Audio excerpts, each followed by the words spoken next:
সময়টা ১৯৪৫ সাল। একটু কল্পনা করার চেষ্টা করুন। দ্বিতীয় বিশ্বযুদ্ধের শেষ দিনগুলো চলছে।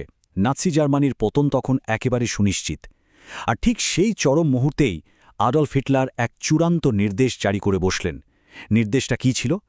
ইউরোপের বিভিন্ন দেশ আর ব্যাংক থেকে লুট করা বিপুল পরিমাণ সোনা, হীরা, মহামূল্যবান শিল্পকর্ম এবং নগদ অর্থ এমন সব গোপন স্থানে সরিয়ে ফেলতে হবে যেখানে মিত্রবাহিনী কখনোই পৌঁছাতে পারবে না। ইতিহাসে এটাই মূলত নাৎসি সোনা বা হারিয়ে যাওয়া নাৎসি ধনভাণ্ডার নামে পরিচিত। আজকের এই বিশেষ বিশ্লেষণে আমরা সেই ঐতিহাসিক রহস্যের জট খোলার চেষ্টা করব। এই বিপুল পরিমাণ নিখোঁজ সম্পদগুলো আজ কোথায় থাকতে পারে? বিশ্বজুড়ে ছড়িয়ে থাকা নানা রোমাঞ্চকর তত্ত্ব আর ঐতিহাসিক স্থানগুলোর সরাসরি মূল তথ্য ও প্রমাণগুলোই আজ আমরা একসঙ্গে ঘেঁটে দেখব। এখন আমাদের মনে হতেই পারে যে এই হারিয়ে যাওয়া সম্পদের গল্পটা হয়তো কোনো হলিউড সিনেমার প্লট বা শুধুই একটা রূপকথার গল্প। কিন্তু না, ব্যাপারটা আক্ষরিক অর্থেই কতটা বাস্তব তার একটা বিশাল প্রমাণ পাওয়া যায় ১৯৪৫ সালে। থুরিঙ্গিয়ার মেরকার্স সল্ট মাইন বা লবণ খনিতে মার্কিন জেনারেল প্যাটনের বাহিনী অবিশ্বাস্য এক আবিষ্কার করে বসে। মাটির অনেক গভীরে লুকানো অবস্থায় উদ্ধার করা হয় ২৫০ মিলিয়ন, হ্যাঁ ঠিকই শুনেছেন, $২৫ কোটি সমমূল্যের সোনা এবং শত শত মূল্যবান পেইন্টিং। এই ঘটনাটা কিন্তু একটা বিষয় একেবারে পরিষ্কার করে দেয়, আর তা হল মাটির নিচে খনিতে সম্পদ লুকিয়ে রাখাটা নাৎসিদের একটা বাস্তব এবং পরীক্ষিত কৌশল ছিল। সম্পদের এই আকার আসলে আমাদের সাধারণ কল্পনার চেয়েও অনেক বেশি বিস্তৃত ছিল। মেরকাজ লবণখনের সেই আবিষ্কার বিশাল হলেও আসলে সেটা ছিল পুরো ধনভাণ্ডারের খুব সামান্য একটা অংশ মাত্র। মিত্রবাহিনী কিছু সম্পদ হয়তো উদ্ধার করতে পেরেছিল, কিন্তু আসল রহস্যের শুরু তো ঠিক এখানেই। আরও কয়েক বিলিয়ন ডলার সমমূল্যের সোনা, হীরা এবং অমূল্য শিল্পকর্ম যেন একেবারে জাদুর মতো হাওয়ায় মিলিয়ে যায়। তো প্রশ্ন হল, এই সম্পদগুলো কি চিরতরে ধ্বংস হয়ে গেছে, নাকি আজও পৃথিবীর কোনো এক কোণে অক্ষত অবস্থায় লুকিয়ে আছে? সত্যি বলতে এই একটা প্রশ্নই গত ৮ দশক ধরে ইতিহাসবিদ আর গুপ্তধন সন্ধানীদের তাড়িয়ে বেড়াচ্ছে। আমাদের প্রথম অংশ, দৃশ্যমান ধনভাণ্ডার, মিথ, পর্বত এবং খনি। ঠিক আছে, চলুন এই বিষয়ে গভীরে প্রবেশ করি এবং সেই সব ভৌগোলিক স্থানগুলোর দিকে নজর দিই যেগুলো শুনলে মনে হবে যেন একেবারে টান টান উত্তেজনার কোনো সিনেমার পটভূমি। দশকের পর দশক ধরে গুপ্তধন সন্ধানীরা এমন সব বিপজ্জনক জায়গায় এই হারানো সম্পদের খোঁজ চালিয়েছেন যা সত্যি অবাক করার মতো।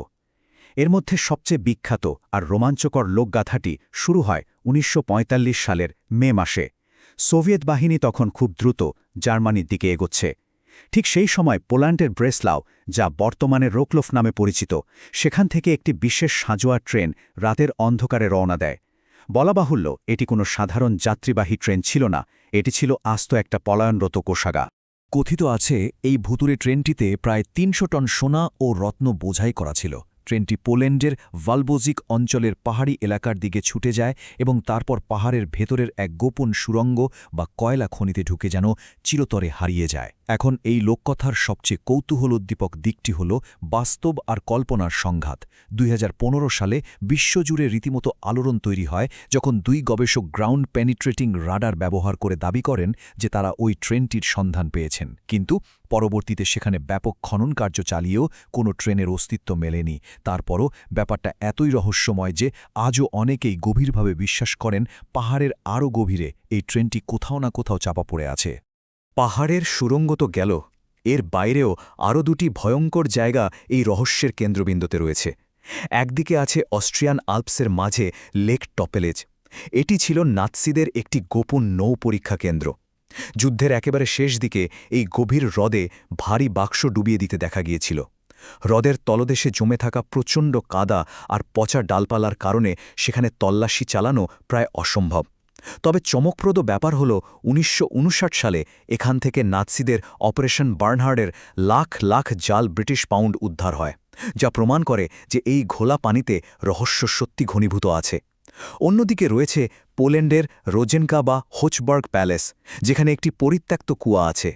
আর সম্প্রতি একটি নাৎসি এসএস অফিসারের ডায়েরি থেকে এই কুয়ার কথা জানা গেছে, যা পুরো অনুসন্ধানকে একটা নতুন মাত্রা দিয়েছে। সেই সদ্য আবিষ্কৃত এসএস ডায়েরির সূত্র ধরেই গবেষকরা একটা পিলে চমকে দেওয়া দাবি করেছেন। তাদের মতে হোচবার্গ প্যালেসের নিচে প্রায় ৬০ মিটার গভীর সেই অন্ধকার কুয়ায় লুকিয়ে রাখা হয়েছে আস্ত ৩০ টন সোনা। একটু ভেবে দেখুন, 30 টন। এই বিশাল ওজনের সোনা যদি সত্যিই সেখানে থেকে থাকে তবে তা উদ্ধার করা হবে এই শতাব্দীর অন্যতম বড় একটা ঘটনা।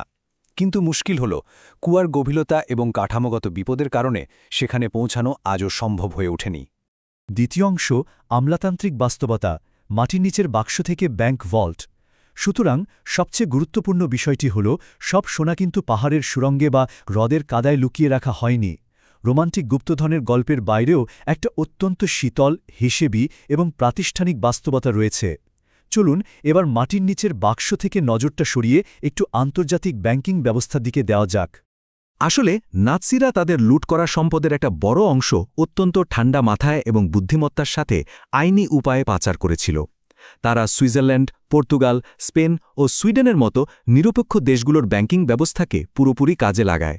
এই আন্তর্জাতিক নেটওয়ার্কের মাধ্যমে সোনা গলিয়ে ফেলা হয় এবং বিশ্ববাজারে অন্য মুদ্রায় রূপান্তর করা হয়।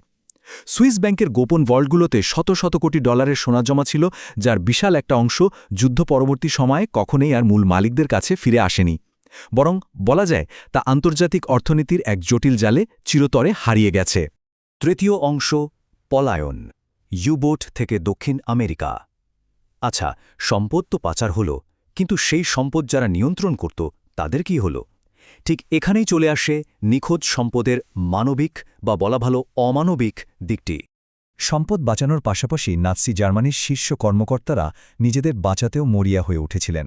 ১৯৪৫ সালে যখন জার্মানির পতন ঘটে তখন ইউরোপ তাদের জন্য আর মোটেও নিরাপদ ছিল না। তাই ১৯৪৫ সালের শেষের দিকে বেশ কয়েকটি জার্মান সাবমেরিন বা ইউবোট ইউরোপের বন্দরগুলো থেকে অত্যন্ত গোপনে আটলান্টিক পাড়ি দেয়।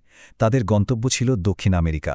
যুদ্ধের পরপরই এই কর্মকর্তারা আর্জেন্টিনা, ব্রাজিল এবং চিলির মতো দেশগুলোতে গিয়ে পৌঁছান এবং সেখানে একেবারে নতুন করে নিজেদের বসতি স্থাপন করেন। তবে এই পলায়ন কোনো সাধারণ পলায়ন ছিল না।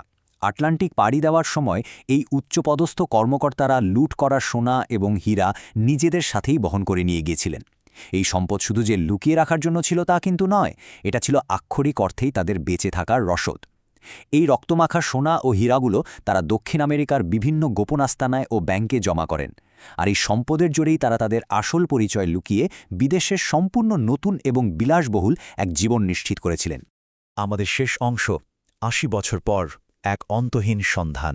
দ্বিতীয় বিশ্বযুদ্ধ শেষ হয়েছে আজ থেকে প্রায় ৮ দশক আগে। কিন্তু এই নাৎসি সোনার সন্ধান আজও থামেনি। প্রযুক্তির এত উন্নতি হওয়া সত্ত্বেও বিশ্বের অন্যতম বড় এই রহস্য আজও আমাদের কাছে অমীমাংসিতই রয়ে গেছে। আর এটি চমৎকারভাবে তুলে ধরছে এই বিশাল ধনভাণ্ডারীর দুটি সম্পূর্ণ ভিন্ন পরিণতিকে। একদিকে রয়েছে সেই সব সম্পদ যা মিথ হয়ে ধ্বংসপ্রাপ্ত খনি, প্লাবিত হ্রদ আর পাহাড়ের অন্ধকার সুরঙ্গে পৃথিবীর গভীরে যেন চিরতরে আবদ্ধ হয়ে আছে। আর অন্যদিকে রয়েছে সেই কঠিন অর্থনৈতিক বাস্তবতা, যেখানে প্রাতিষ্ঠানিক রূপান্তরের মাধ্যমে এই লুট করা সোনার নীরবে গলানো হয়েছে এবং আজ তা আধুনিক বিশ্ব অর্থনীতির শিরা উপশিরায় একেবারে মিশে গেছে। সব প্রমাণ এবং ইতিহাস বিশ্লেষণ করার পর পরিশেষে আমাদের সামনে একটি বড় প্রশ্ন কিন্তু থেকেই যায়। এই যে কোটি কোটি টাকার নিখোঁজ নাৎসি সোনা, এটি কি আজও কোনো অজানা পাহাড়ের গুহায় বা গভীর হ্রদের তলদেশে আবিষ্কারের অপেক্ষায় দিন গুনছে, নাকি তা আন্তর্জাতিক ব্যাংকিং ব্যবস্থার ছদ্মবেশে ইতিমধ্যেই আমাদের আধুনিক অর্থনীতির এক অদৃশ্য অংশে পরিণত হয়েছে? হয়তো সত্যটি এই দুটোর মাঝেই কোথাও লুকিয়ে আছে, কে জানে। এই রহস্যের জট কবে খুলবে তার সময় বলে দেবে। আমাদের আজকের এই বিশ্লেষণটি সাথে থেকে উপভোগ করার জন্য অনেক ধন্যবাদ। পরবর্তীতে নতুন কোনো বিষয়ের গভীরে প্রবেশ করার আগ পর্যন্ত বিদায়।